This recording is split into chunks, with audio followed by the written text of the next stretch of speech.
रूस यूक्रेन युद्ध के बीच यूक्रेन में ओडेसा में फंसी चिरमिरी के छात्र अमनदीप कौर के सकुशल घर वापसी से उसके परिवार और मोहल्ले के लोगों के साथ पूरे चिरमिरी में खुशी की लहर है।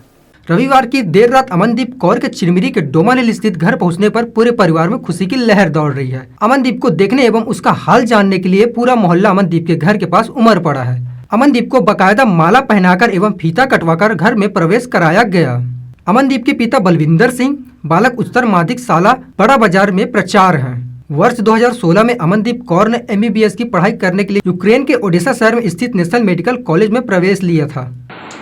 बहुत ज़्यादा चिंता हो गई अपनी बच्ची की, लेकिन जब सरकार ने ऑपरेशन गंगा की खबर मिली सरकार की तरफ से, तब हम लोगों ने राहत भरी सांस ली और बच्ची जब बॉर्डर पहुंच गई तब हमारी सांस पे सांस आई। अब तो ठीक है, बच्ची सरकार के सहयोग से पहुंच गई, लेकिन आज बच्ची के भविष्य को लेकर हम चिंतित हैं कि उसका जो फाइनल ईयर है आखिर आगे क्या होगा, इसका किस तरह डिग्री मिलेगी, कैसे बच्ची का 6 साल का परिश्रम जो है नुकसान ना हो।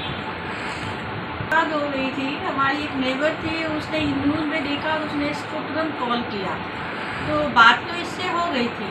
बट जब हम लोगों ने टीवी खोला और देखा तो मैं तो इतनी डर गई कि बस रोए जा रही थी कि अब मेरी बेटी कैसे आएगी, क्या होगा, ऐसे वार शुरू हो गया है। और फिर मेरे जो नेबर्स थे वो सब आकर मुझे सांत्वना दे रहे थे कि मतलब रहिए, आप वाहिगुरु पे भरोसा रखिए, वो ज़रूर आपकी बेटी सुरक्षित घर वापस आ जाएगी। और मैं उस वाहिगुरु का और हमारी भारत सरकार का बहुत शुक्रिया अदा करती हूँ कि उन्होंने इंडियन सारे बच्चों को बड़े ही अच्छे तरीके से अपनी अपनी घरों में पहुँचा दिया। अमनदीप यूक्रेन में रहकर 6 साल से मेडिकल की पढ़ाई कर रही थी। उसके कोर्स के आखिरी 2 माह बचे थे, जिसके बाद उसे MBBS की डिग्री मिलनी थी, लेकिन रूस यूक्रेन के युद्ध के कारण उसे पढ़ाई बीच में ही छोड़कर देश वापस आना पड़ा। हम लोग जब ओडिशा से निकल रहे थे तो वैसे तो हमारा घर थोड़ा सा सिटी से बाहर की तरफ था, तो हमें ज़्यादा परेशानी नहीं थी, पर जिस दिन हम निकल रहे थे उसी दिन वहाँ पे बहुत ज़्यादा फायरिंग हो रही थी, घर की एकदम भारी फायरिंग हो रही थी। तो हम लोग की टैक्सी बाहर खड़ी, तो हमें पता चला कि हमें अभी ट्रेन के लिए निकलना है। ट्रेन जो हमें उजगोरद पहुँचाने वाली थी, जहाँ से हमें हमदी बॉर्डर के लिए ट्रेन मिलने वाली थी। तो हम लोग जब घर से बाहर निकले तो बहुत फायरिंग हो रही थी और हम सब एकदम डर गए कि हम अभी यहाँ से कैसे निकलेंगे। फिर भी हमारा टैक्सी वाला जो था वो कुछ अरब कंट्री का था, उसने हमें सहयोग किया और बोला कि आओ बैठो, मैं लेकर चलूँगा। पर हम लोग सब जब एक ही टैक्सी में हम लोग 8 लोग बैठे, जबकि 5 ही अलाउ है वहाँ पे, फिर भी उसने हमारी सहायता की और हम सब उसमें बैठे।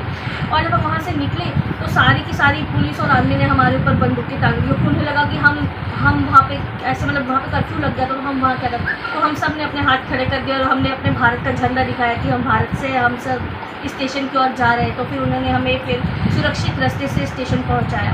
और उसके बाद जब हम स्टेशन पहुँचे तो वहाँ पे हमें शाम को 5 बजे से रात के 10 बजे तक इंतज़ार करना पड़ा ट्रेन के लिए।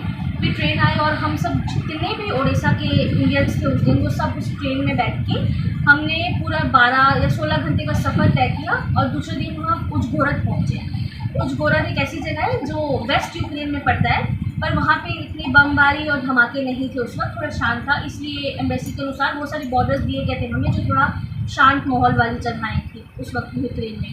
फिर जब हम ओडिशा उजगोरद पहुँचे तो उजगोरद में एक स्टेशन था चौप नाम का, जहाँ से हमें टिकट लेनी थी और टिकट लेके इमिग्रेशन में जाके वहाँ से ट्रेन पकड़ के हमें बॉर्डर क्रॉस करना था। पर जब हम चौप में गए तो वहाँ पे खाली भारतीय नहीं, वहाँ पे अफ्रीकन, नाइजीरियन और बहुत सारी कंट्रीज़ के लोग मौजूद थे और वहाँ पे हज़ारों की भीड़ थी, जिसमें टिकट्स लेने में हमें बहुत ही दिक्कत हुई। हम शाम के 5 बजे से हम कतार में खड़े थे और सुबह दूसरे दिन 4 बजे हमें टिकट्स मिल पाई। 12-13 घंटे की कतार खड़े होने के बाद बहुत ही जद्दोजहद से हमें टिकट मिल पाई।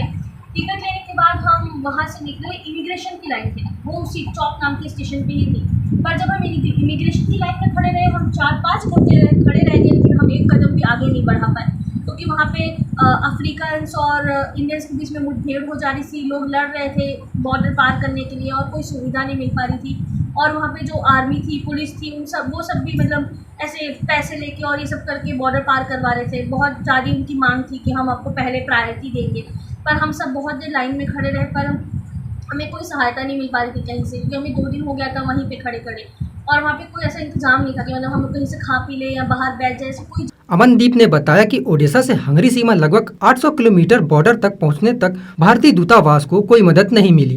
भूखे प्यासे युद्ध क्षेत्र से वतन की वापसी हेतु काफी जद्दोजहद करना पड़ा। ट्रेन, बस और 6 किलोमीटर पैदल चलकर यूक्रेन सीमा पार कर हंगरी आने तक भारतीय सरकार की सहायता मिली। भारत सरकार की निःशुल्क सहायता से हंगरी के बुखारोस्ट एयरपोर्ट से दिल्ली लाया गया। दिल्ली से रायपुर तक हवाई यात्रा के पश्चात 25 फरवरी से चलते हुए 6 मार्च को चिरमिरी पहुंची। मैं वहाँ 2016 से हूँ। अभी मेरा फाइनल ईयर है, बस 2 महीने बचे थे कोर्स कंप्लीट होने में। किस टाइप की दिक्कतों का सामना करना पड़ा आप लोग को वहाँ की युद्ध के कारण? हम लोगों को वैसे पहले से दिसंबर-नवंबर से ऐसी खबरें चल रही थी कि युद्ध होने वाला है, पर सब यही सोच रहे थे कि आज के टाइम में तो कोई युद्ध नहीं, मतलब ऐसा चीज़ें नहीं हो पाती। तो हम सभी को थोड़ी इन्फॉर्मेशन थी, तो हम सब ने अपनी ग्रोसरीज और राशन ये सब कुछ भर लिया था घर में। पर सब कोई क्लासेस भी हमारी ऑफलाइन हो गई थी इन्हीं चक्करों में। पर लास्ट में जब हम कॉलेज धीरे धीरे फिर बंद होने लगा, जब ये सारी चीज़ें बढ़ने लगी, और फिर 24 तारीख को वहाँ पे सुबह सुबह पहला धमाका हुआ।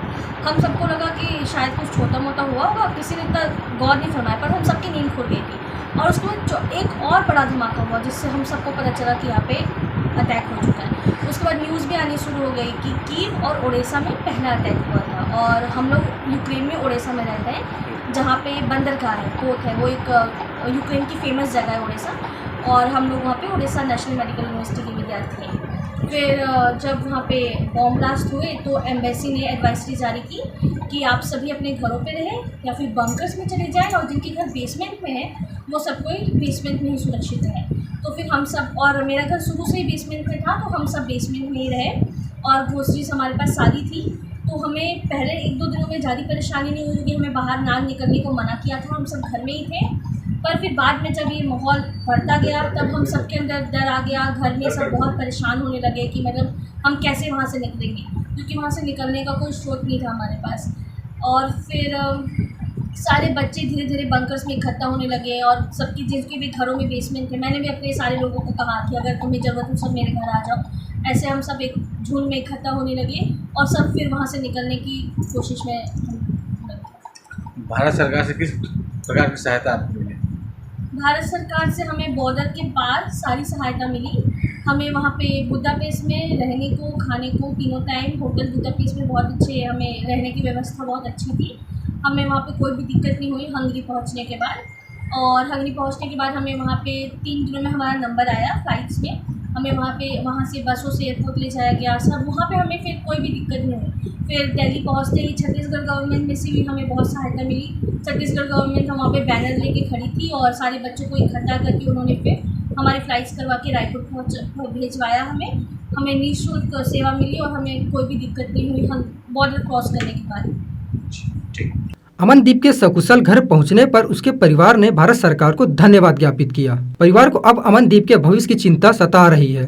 उन्हें भारत सरकार से अपील है कि यूक्रेन से बीच में पढ़ाई छोड़कर भारत आए छात्रों के लिए वे कोई रास्ता निकालें। और मेरी भारत सरकार से एक गुजारिश है, जैसे हम फाइनल ईयर के विद्यार्थी हैं 6वें साल के, और सिर्फ 2 महीने बचे थे हमारे फाइनल एग्ज़ाम्स के बाद हमें डिग्री मिल जानी थी। तो हमारी ये गुजारिश है आप सभी से कि आप हमारी डिग्री हमें प्राप्त करवाने में हमारी सहायता करें। वहाँ के हेल्थ मिनिस्ट्री से बात करें और वहाँ के लोगों से बात करें कि हमें डिग्री कैसे प्राप्त होगी, ताकि हम आगे का जो हमारा एग्ज़ाम है MCI का दिसंबर में उसे दे सकें। छोटी आई घर बहुत खुशी हुई, बहुत चिंता थी जब तक नहीं आई थी। अब उसकी आगे की पढ़ाई का बहुत फिक्र है, आगे की पढ़ाई क्या होगी। भगवान की दया से सही सलामत घर आ गई है, बहुत खुशी है, बहुत खुशी। भारत सरकार को आप धन्यवाद देना चाहते हैं? हाँ, सरकार को आप धन्यवाद देना चाहते हैं? सरकार तो यही है कि बच्चे जो आए वहाँ पे उनका कुछ ख्याल करें, उनका मनोज करें पढ़ाई का, तो उनकी पढ़ाई आगे चलती रहे, उनका जीवन बना रहे आगे। तो यही सरकार को करना चाहिए, यही बात।